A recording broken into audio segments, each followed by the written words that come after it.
Some doubted it, and this promise has come to stay. Some of the students have benefited from the no fee stress policy. Others have applied to the portal, and I can tell you that the students can't wait to receive His Excellency John Dramani Mahama into the auditorium here at the SDA College of Education. A while ago, I saw the Interior Minister Muntaka Mubarak, who was among the delegation, including the Minister for Education Haruna Idrisu, who received His Excellency John Dramani Mahama as he stepped out of his vehicle, and they are gradually entering the hall. And so in your shot, you see His Excellency John Dramani Mahama being given the opportunity to enter, and that is where I am sure everybody will be rising on his or her feet to receive His Excellency John Dramani Mahama. He has entered the hall, and listen, so deafening. It is a sign of trust. Welcome him as he joins us. Indeed. And so Exciting time. the cultural display, the performance, the typical Adwa dance, representing the people of Akan tradition, and we are in the Eastern region. Welcome, the room Mr. is packed. I see the Eastern Regional Minister in the shot, and gradually and with tact, the security. Thank you very much. Kindly be seated. Thank you, Honorable Minister for Education Haruna Idrisu, for those kind words. Let me begin by acknowledging and thanking Dasibre Kwekubuating, the third, the Omanhene of New Drabin traditional area, Nana Drabin Sewa, the third, the Omanhema of New Drabin, principals of colleges of education and stakeholders in our education sector, the clergy, my cherished students, because of whom we are gathered here today, our friends from the media, the good people of Ghana. I want to make a few comments before I go into my speech. When your college was chosen as the venue for the no fee stress policy launch, I asked what one of the pressing needs in the college was, so that we could reward you for hosting the initiative. And wait, it's coming.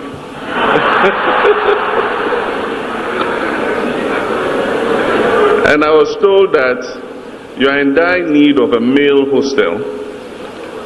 And so I came, I consulted the Get Fund and everybody with the intention of pledging a male hostel.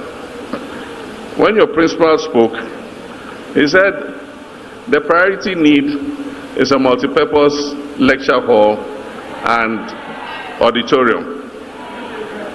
And so I consulted the Minister of Education and I said, shall we withdraw the male hostel and replace it with a multipurpose lecture hall? And the Minister of Education said, no, add the multipurpose lecture hall.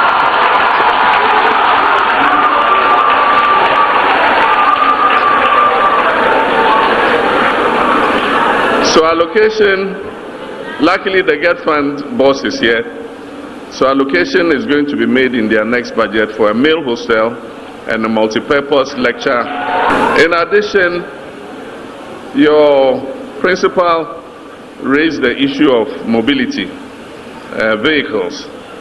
The Ministry of Education has it in program already. This year they are ordering 66-seater buses for tertiary education institutions, and they are also ordering 50 vehicles for principals of colleges of education. So your principal will also benefit from one vehicle. So principal, we don't need to leave any of the vehicles we brought behind. Yours is coming. Manage with the 18-year-old for the meantime. No, but thank you very much, all of you. I think today is a very pleasant day to celebrate. And I must tell you that this initiative was born out of the real lives of some people that we had seen. There is a girl who received admission to the University of Development Studies, and her story was carried by the social media. I'm sure several of you would have seen it. She was sitting by her mother and they were roasting plantain, and apparently this girl had qualified for medicine in the University of Development Studies, but her mother didn't have the money to pay the academic fees for her to register. And so she had to sit by her mother to roast the plantain, hoping that they'll be able to raise enough money. We looked out for her, we found her and found her mother, and so we took her to the university. We paid the academic fees for her, and we not only paid the academic fees for her, we asked UDS to give us her fees for the whole course, and they gave it to us. And we paid her fees until she finishes university. So that was one of the stories that moved us to put into the manifesto the no fee stress policy. The second was a brilliant young man who had qualified to do engineering in the Kwame Nkrumah University of Science and Tech. And again, there was a story in the social media of him going to the farm. School had opened, he had not gone to register, because his family had not yet harvested their crops to sell and be able to raise the money for him to go. So again, we had to intervene and sort out the academic fees for the young man to go to school. So we realized that these are not isolated stories. These are real stories of people. We have free compulsory universal basic education in Ghana. And then we have introduced the free SHS program. So most parents do not pay anything for the education of their children until they finish senior high school. Then suddenly they are hit with the shock of having to cough up significant amounts of money to be able to put their children through tertiary and apply for support to pay subsequent fees.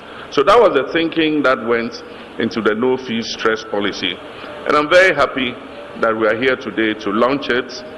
I was watching on the social media and I saw students dancing and jumping. Some wanted to jump from upstairs. And the person who sent me the video, I said, why, what's wrong with these students? And he said, so they just got alerts for their no fee stress money. And so all of you who haven't applied, especially in the colleges of education, some people in colleges of education think that they are not part of it. All of you in the colleges of education, in nursing training colleges, in the public, all the other public tertiary institutions, you qualify for the no fee stress policy. And so now it gives me immense joy to join you here today in Koforidua, a city steeped in learning and leadership, to launch an initiative that speaks directly to the heart of our national aspirations, the right of every Ghanaian child to access tertiary education, regardless of family income, social background, or place of birth. Today we launched the no fee stress policy, a bold, equity-driven intervention designed to remove financial barriers to entry into public tertiary institutions. Beginning this academic year, the state will cover the academic-related fees of all first-year students admitted in our public universities, colleges of education, technical universities, and nursing training institutions, who in many cases would otherwise have had to forego their dreams for lack of funds. This policy is more than a budgetary item. It is a moral, constitutional, and developmental initiative. Far too many of our young people have worked hard to pass their exams and earn a place in our tertiary institutions, only to be turned away because their families cannot afford the upfront academic fees that have to be paid. In 2022-2023 academic year, over 150,000 students were admitted to public tertiary institutions. Yet a significant number of thousands could not take up these admissions due to the inability to pay the academic-related fees. Data from the Ghana Tertiary Education Commission reveals that many more have had to defer or drop out of their programs each year for this very reason. A student in a college of education, for instance, receives a monthly allowance of 200 cedis in the 2024-25 academic year, but was expected to pay 1,362 Ghana cedis as admission fees. In nursing colleges, the fees were even higher. Receiving the same 200 cedis a month, they were required to pay 2,340 Ghana cedis as admission fees. The annual student loan of 2,550 cedis falls far short in covering university academic related fees, which in some cases are as high as 8,000 cedis.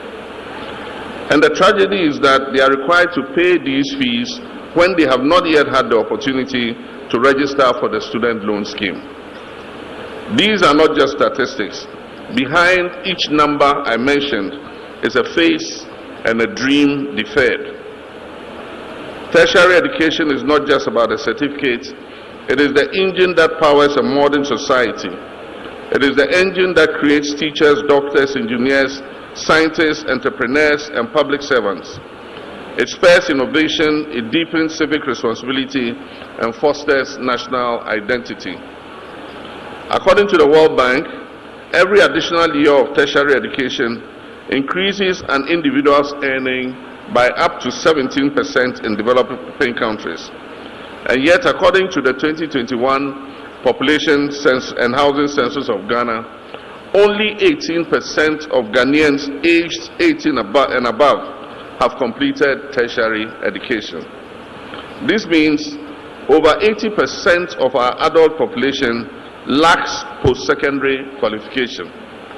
In a nation that is striving to build a resilient, knowledge-driven economy, this gap is one we cannot afford to maintain.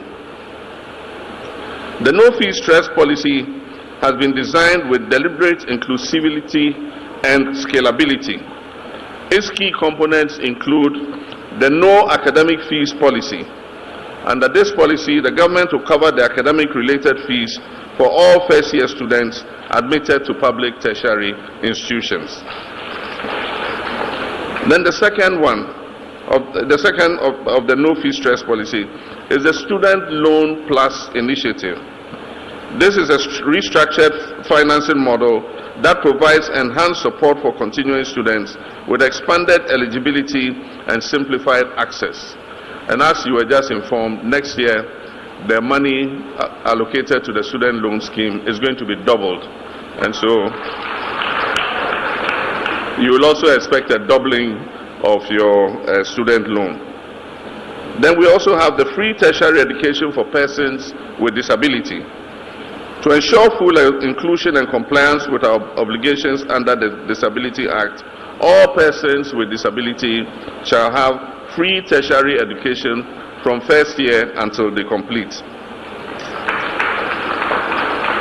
And as I told you already, there will be increased student loan amounts which will reflect the real cost of tertiary education, and it will be adjusted annually for inflation. We also have diversified student funding mechanism, including targeted scholarships for underrepresented communities and disciplines that are vital to our national development.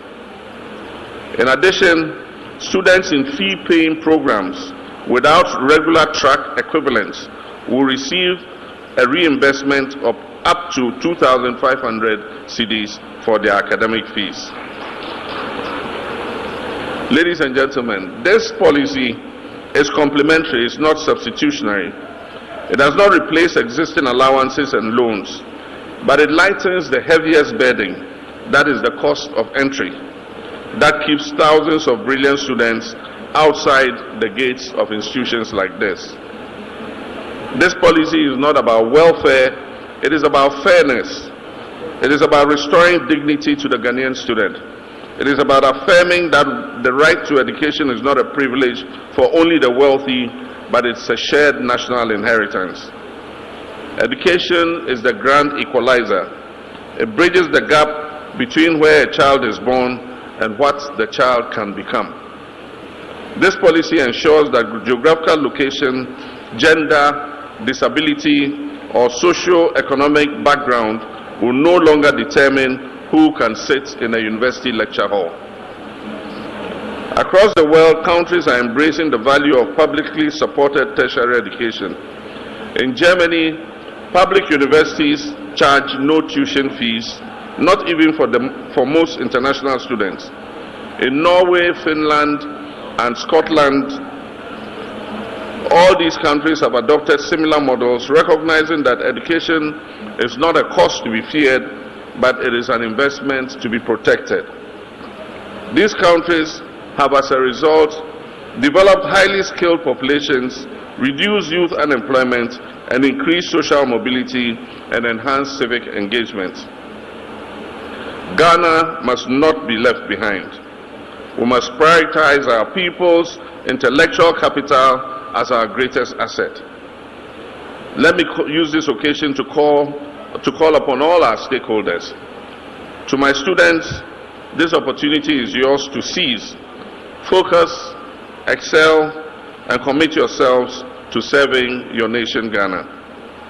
To our tertiary institutions, implement this policy with transparency, compassion, and excellence, and let us make this a model of effective public delivery. To the private sector and our development partners, I invite you to co-invest in this future through endowment funds, bursary schemes, and public-private financing models that extend the reach and sustainability of this initiative. Let us work together to raise a generation of Ghanaians who are confident, skilled, and ready to build a prosperous and united nation. Mr. Chairman, as we were told, 150,000 students have so far accessed the portal. And for those of you who have not accessed the portal, you better start doing so now. Out of this, 34,500 have been validated and awaiting payment. And out of that number, as at yesterday, 15,000 students had received their alerts for payment.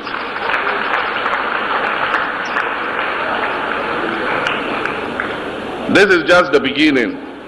And today, with our student educators, parents, and development partners, I'm pleased to declare the no-fee stress policy officially launched.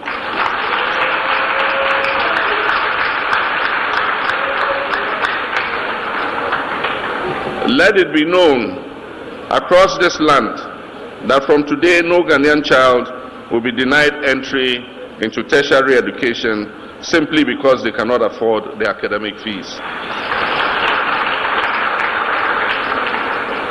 This is a path to a more just society. This is how to build a future where no dream is deferred and no potential is wasted. And I'm pleased to inform you that we're also working on your trainee allowances.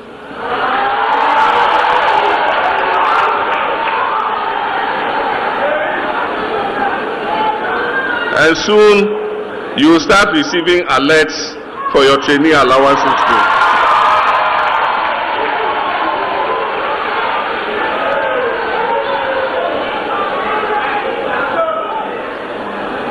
This time we're structuring it in a way where you will receive it monthly. And so the accountant,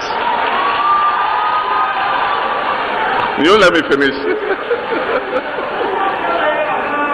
The Accountant General's Department is going to be responsible for it. So anytime they load salaries for your fathers, your parents who are working, they will load your trainee allowances onto your phones.